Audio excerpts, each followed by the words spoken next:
See, anybody can, whether you will or not. See, that's the question. And here's a good question to ask. We are all buying somebody's plan. The question is, whose? Who's got you talked into doing what you're doing? Who's got you talked into your present plan? See, 10 years from now, you will surely arrive. The question is, where?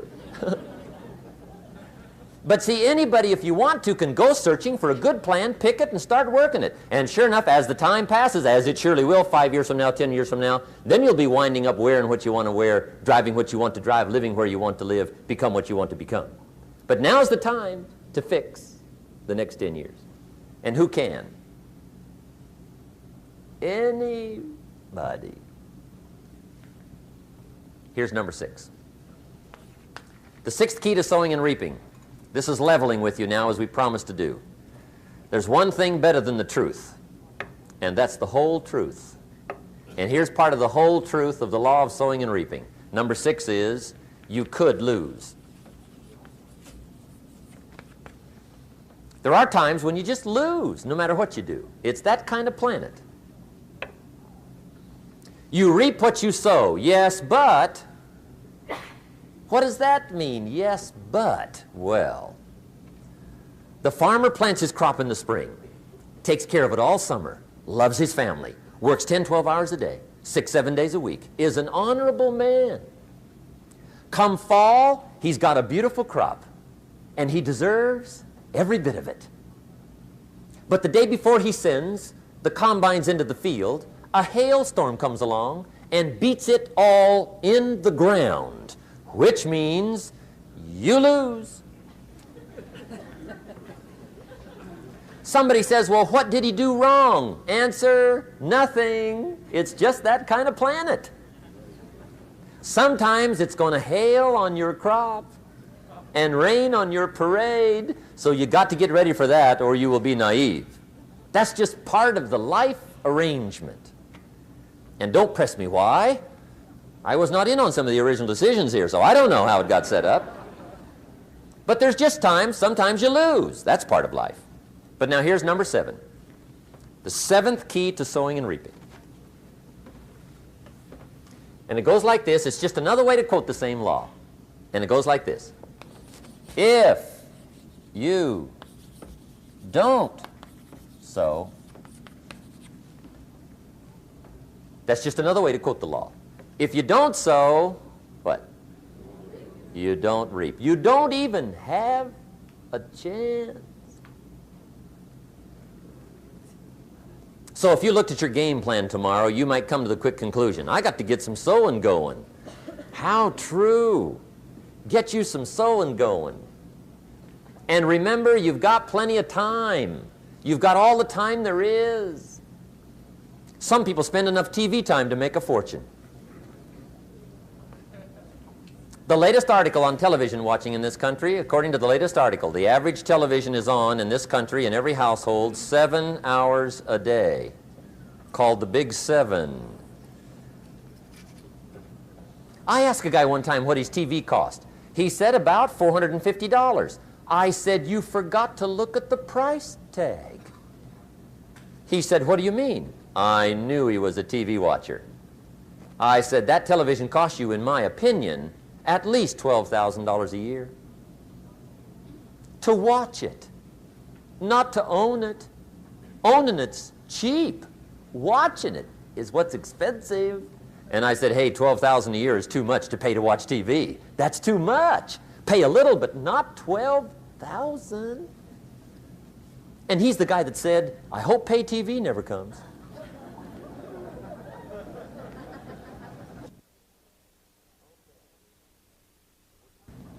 Okay. We're trying to cover an awful lot tonight, I realize that. But my time schedule is such that we just have to sort of give it all to you and let you sort the rest out. I wish we had plenty of time for questions and answers and that whole thing, but our time is just limited. But we are trying to go through an awful lot, I realize that. But looks like everybody's getting it. This is about the note-takingest crowd I've seen in a long time. Incredible. Does anybody have 5 pages yet? Anybody? Oh, fantastic. Incredible. Okay. Maybe you heard the story about the preacher down in Texas, southern part of the country. He was an evangelist back in the horse and buggy days. And he was very good at being an evangelist, and a lot of people used to come and hear him preach. And one day he put up his tent in one of these Texas towns and expected a big crowd as usual, come and hear him preach. And he got there first night of the tent revival, walked in, 7:30, time to start. And to his surprise, the tent was empty. He thought, well, something must be drastically wrong. So he waited till 7:45, nobody showed up. 8 o'clock, zip. Finally, 8:15, one lone cowboy wandered up on his horse, tied his horse up outside, came in, sat down on the front bench, right, waiting for something to happen. The preacher thought, well, at least I better go down and talk to the cowboy. So he walks down, talks to the cowboy, and he says, "Cowboy, I'm the preacher." And he said, "I don't know what to tell you. Something's gone wrong." He said, "This tent was supposed to be full of people." He said, "I'm embarrassed." He said, "You're the only one that showed up." And he said, "I really don't know what to do." And the cowboy said, "Well, I'm not a preacher, so I really can't tell you what to do." You know, he said, "I'm just a cowboy." But he said, "I know this, if I went out to feed my cattle and only one showed up, I'd at least feed it." The preacher thought, hey, the cowboy is right. If you've got a good idea to share, you should share it if there's 1 or 1,000. So he got kind of inspired by this conversation, and he jumped up on the platform and started to preach, as if the tent was full of people, just exploded. And he went for an hour and 15 minutes, just kept rolling. Finally, he quit. And when he finished, he came down off the platform, talked to the cowboy again. He says, "Well, cowboy, what did you think of my sermon?" And the cowboy said, "Well, I'm not a preacher, so I really can't tell." You know, he said, "I'm just a cowboy." But he said, "I know this, if I went out to feed my cattle and only one showed up, I'd feed it, but I wouldn't dump the whole load on it."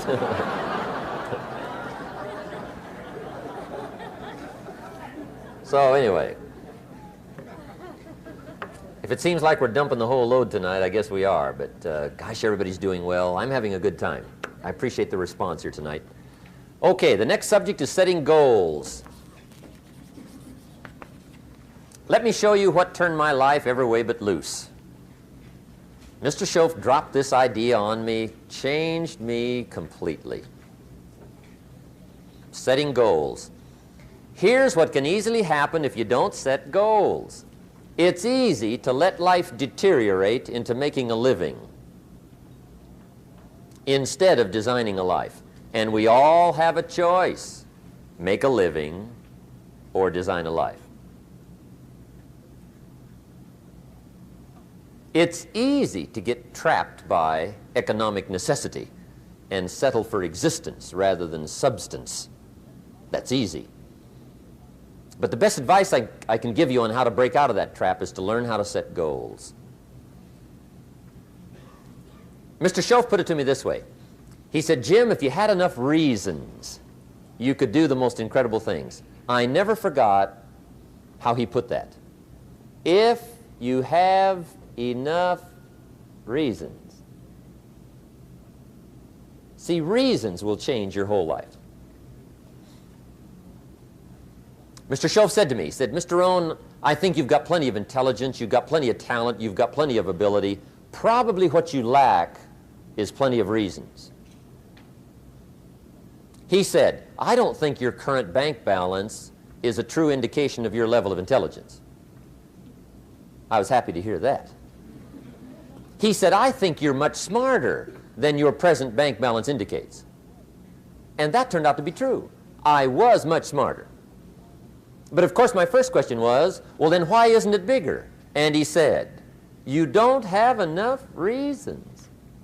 You've got enough intelligence, but not enough reasons." So see, reasons can change your life. Here's what else I found out. Reasons come first, answers come second.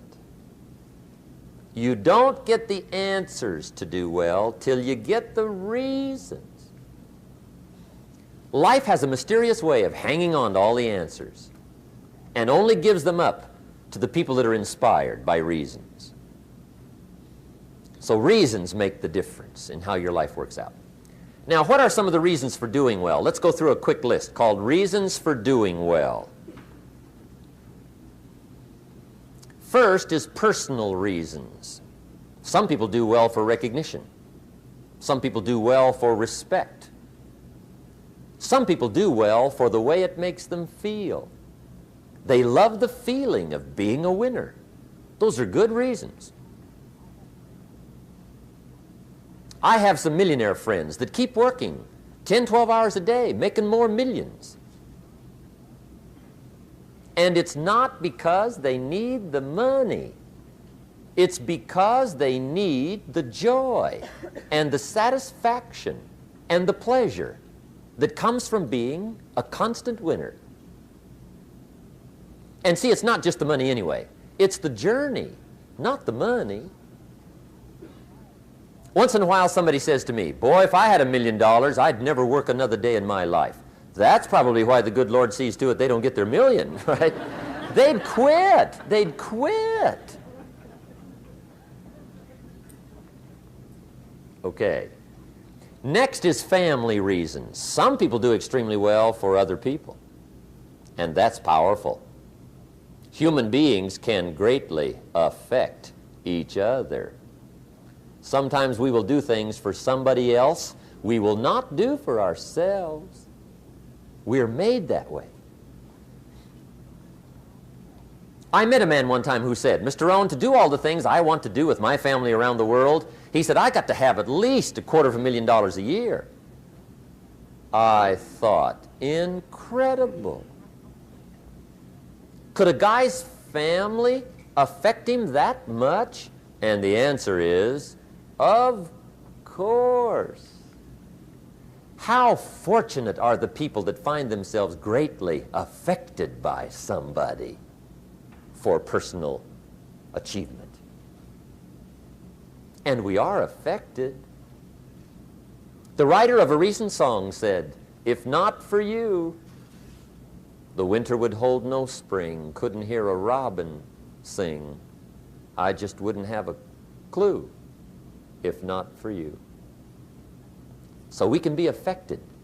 That might be one of the most stimulating reasons to do well, finding somebody.